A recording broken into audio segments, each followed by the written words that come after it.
Hello, I've been wanting to eat at Wattan Panich in Bangkok, Thailand for a long time. This is the legendary soup that has been cooking for non-stop for 50 years and maintained by 3 different generations. Pretty cool.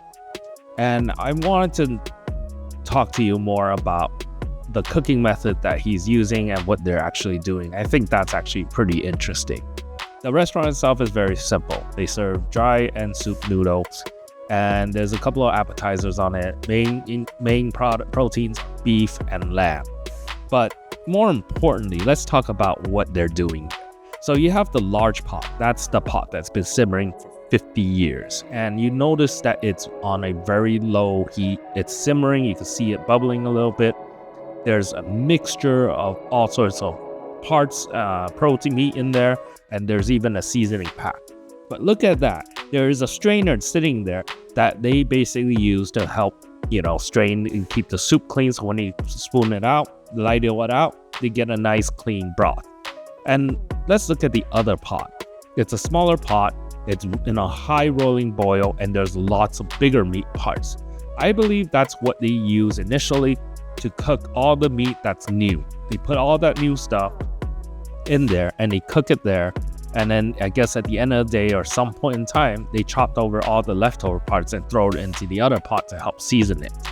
But they cook everything for the noodle in that pot.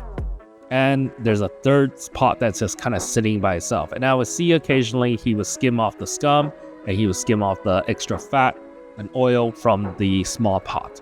So it's when the meat finally goes into the other pot, it's nice and clean. It's a very clean broth. And you notice everything is served. They take a bit of everything from here and there, and it's all done by one guy. They ladle a bit of the old broth for a base, and they nail in the new broth to basically lighten it. Pretty cool. Now let's look at my noodle. A little bit of everything, all chopped up. Bit of tendon, some beef balls. Pretty awesome. Very good dish. And I want to say also that notably, it's not salty.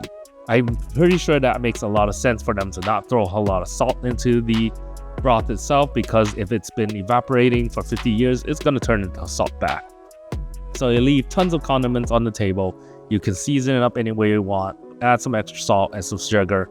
But anyway, thank you very much. I hope you like this episode and like and subscribe. Thank you.